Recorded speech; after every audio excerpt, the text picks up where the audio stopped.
بسم اللہ الرحمن الرحیم نحمدہ ونصلی ونسلم علی رسولہ الکریم۔ بہت سارے موضوعات ہیں، لیکن اس وقت مولانا فضل الرحمان صاحب ٹویٹر پہ، ٹک ٹاک پہ، فیس بک پہ، یوٹیوب پہ چھائے ہوئے۔ مولانا نے چند روز قبل کوہستان میں جلسہ کرتے ہوئے خواتین کے بارے میں جو نازیبا الفاظ استعمال کیے ہیں اور بہت ہی شرمناک، جو مولانا کے شایع نشان نہیں ہیں، اس پہ ایک ہنگامہ کھڑا ہے اور ہر طرف سے بحث مباحثہ ہو رہا ہے اور یہ مطالبہ ہو رہا ہے کہ علماء کرام کیوں نہیں بول رہے۔ تو میں گزارش کرتا ہوں ان سے جو کہہ رہے ہیں علماء کرام کیوں نہیں بول رہے، ان سے پوچھیں کہ عورتوں کی توہین ہوئی ہے، کم از کم عورتیں تو بولیں۔ مریم نواز کیوں خاموش ہے؟ مریم صفدر کیوں خاموش ہے؟ جی، اور پیپل پارٹی کی جعلی خواتین شیری رحمان، شیلا رضا، شازیہ مری، یہ سب کیوں خاموش ہیں؟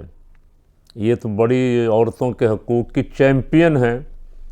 چھوٹا موٹا کوئی مسئلہ کہیں ہو جائے نا تو یہ پاکستان سر پہ اٹھا لیتی ہیں، عالمی اداروں کو منتیں سماجت کرتی ہیں، درخواستیں کرتی ہیں، پاکستان کے خلاف بولتی ہیں اور سارے کچھ کو مولویوں کو کھاتے پہ ڈالتی ہے۔ اب تو تمہارا صدر مولوی صاحب جو ہے وہ بول رہا ہے، تمہیں کم از کم بولنا تو چاہیے۔ اس حد تک جانبداری، پہلے تو مولانا کی جانبداری دیکھیں کہ مولانا کے دائیں مریم نواز بیٹھی ہوتی ہے، بائیں مریم صفدر بیٹھی ہوتی ہے، ساتھ شازیہ مری بیٹھی ہوتی ہے۔ مولانا کو کوئی اعتراض نہیں، بلکہ مولانا تو جلسوں میں کندھے سے کندھا ملا کے کھڑے ہوتے ہیں، ان بیبیوں کے ساتھ کندھے سے کندھا ملا کے شانہ بشانہ کھڑے ہوتے ہیں۔ ان کو کوئی، مولانا کو بھی ان پہ کوئی اعتراض نہیں، ان کو بھی مولانا پہ کوئی اعتراض نہیں۔ اب مولانا نے عورتوں کے بارے میں جو زبان استعمال کی ہے، عورتیں خواہ کسی پارٹی کی ہوں، مولانا کی پارٹی کی ہوں، ہماری پارٹی کی ہوں، پی ٹی آئی کی ہوں، پیپل پارٹی کی ہوں، مولانا اگر بولنا ہے انصاف اور عدل کے ساتھ، جو اللہ اور اس کے رسول کا حکم ہے اس کے مطابق بولنا ہے، اگر کہ عدل اور انصاف کرتے ہوئے اپنا بیگانہ نہ دیکھو، تو پھر آج جو کچھ نشتر پارک میں جعلیاں کر رہی ہیں وہاں بھی ذرا بولیں نا۔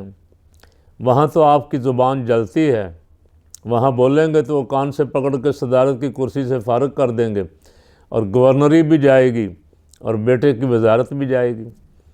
انصاف یہ نہیں ہے، انصاف یہ ہے کہ اگر آپ بے پردہ عورتوں کے خلاف بولنے کو یا اس طرح سڑکوں پہ آنے والی عورتوں کے خلاف بولنے کو یعنی اسلام سمجھتے تو سب کے خلاف بولیں۔ جن کے ساتھ آپ بیٹھتے ہیں وہ با پردہ ہیں، وہ دیکھیں لندن میں تو چھوڑیں، یہاں کیسے پھرتی ہیں۔ اور آج آپ نے مولانا، آپ نے تو لازمی دیکھا ہوگا، ظاہر آپ اس اتحاد کے صدر ہیں، گزشتہ روز حنا ربانی کھر صاحبہ افغانستان تشریف لے گئی تھی مولویوں سے مذاکرات کرنے کے لیے، تو وزیر خارجہ بلاول زرداری صاحب ہیں، وہ کیوں نہیں گئے؟ ان کو کوئی پٹھان مولویوں سے خطرہ تھا؟ اب وہ نہیں گئے اور حنا ربانی گھر کو بھیج دیا، وہاں آپ کی زبان بند ہے اور اس کا جانے کا سٹائل آپ جہاز سے اترتے ہوئے اور چڑھتے ہوئے ذرا مولانا دیکھ لیں، شاید آپ کو خیال آ جائے کہ میں نے اگر بولنا ہے تو پھر سب کے بارے میں بولوں۔ علماء کرام ہیں، داڑھیوں پگڑیوں والے ہیں، مرد تمہارے مر گئے تھے سارے۔ مولانا صاحب آپ کو کیا ہو گیا تھا؟ آپ چلے جاتے، ان سے مذاکرات کرتے، آپ کی جان پہچان بھی ہے، آپ کی بات مانی جاتی ہے، آپ اس وقت حکومتی آدمی ہیں، آپ کسی اور کو بھیج دیتے، لیکن آپ یہ منہ میں گھنگھڑیاں ڈالی ہوئی ہیں، وہاں آپ نہیں بولیں گے۔ حکومت بچانے کے لیے، مولانا اقتدار بچانے کے لیے آپ کی زبان جو ہے وہاں خاموش ہو جاتی ہے، اور جہاں آپ کو پتہ ہے کہ یہاں سے حکومت کو کوئی خطرہ نہیں ہے، وزارتوں کو کوئی خطرہ نہیں ہے، وہاں آپ اسلام کے بہت بڑے ٹھیکیدار بنتے ہیں۔ آپ کی جماعت ویسے ماشاءاللہ مشہور ہے یہاں پاکستان میں تو، پر پوری دنیا میں، کہ آپ نے اپنے 100 سالہ جشن پہ دارالعلوم دیوبند میں اندرا گاندھی کی صدارت کروائی تھی۔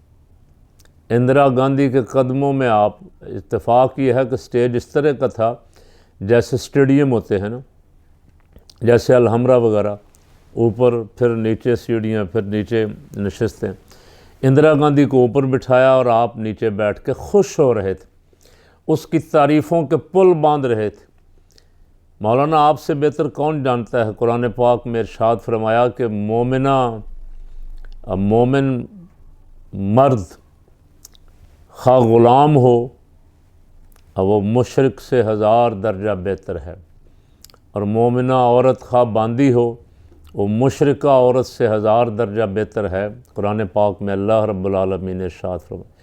اندرا گاندھی کے خلاف تو آپ ایک لفظ نہیں بولے، بلکہ تعریفیں کرتے رہے، اپنی دوستیاں، اپنے تعلقات کے، ہمارے صدیوں سے ان سے تعلقات ہیں، لیکن یہاں جس طرح جو آپ نے زبان استعمال کی ہے یہ قابل مذمت ہے، اس پہ آپ کو معافی مانگ لینی چاہیے۔ قوم مطالبہ کر رہی ہے ساری، اس پہ آپ کو معافی مانگ لینی چاہیے، نہیں تو الیکشن میں تو آپ کو پرابلم پیش آئے گی۔ ویسے وہ پی ٹی آئی والے کو پرچہ کروانے کا بھی آپ کو سوچ رہے ہیں، لیکن آپ تو ظاہر ہے حکومت میں پرچے آپ کے ایف آئی آر ہیں تو آپ کے خلاف ہو نہیں سکتی۔ آپ کو اپنی شان اور عالمانہ وقار کے لائق رجوع کر لینا چاہیے۔ اس سے یہ ہماری زبان نہیں ہے کہ ہم عورتوں کے خلاف اس طرح کی زبان استعمال کریں۔ ہم اسلام کے داعی ہیں، مبلغ ہیں، دیندار کہلاتے ہیں اپنے آپ کو، یا ہم نے کم از کم دینداروں والا لبادہ تو اوڑھا ہوا ہے۔ ہمارے اوپر کو حرف آئے گا تو دین پہ حرف آئے گا، ہم کو ایسی بات کہیں گے تو لوگوں کو دین سے نفرت پیدا ہوگی، اس لیے اس سے گریز کریں۔ حسد میں اس حد تک آگے نہ جائیں۔ اقتدار آنی جانی شے ہے، آج کسی کے پاس ہے، کل کسی کے پاس ہے۔ مقبولیت آپ کی ختم ہوئی آپ کے کرتوتوں کی وجہ سے۔ آپ نے اقتدار، لالچ، ہوس اور کرسی کو ترجیح دی، نظریات کو نہیں۔ اس پہ انشاءاللہ کسی دن پھر بات کریں گے۔ آج صرف اتنا ہی عرض کر رہا ہوں کہ خواتین کے بارے میں آپ کی جو نازیبا زبان تھی، نازیبا کلمات تھے، ان سے آپ رجوع کر لیں تو اسی میں آپ کا بھلا ہے۔ اللہ تعالی ہم سب کو ہدایت نصیب فرمائے۔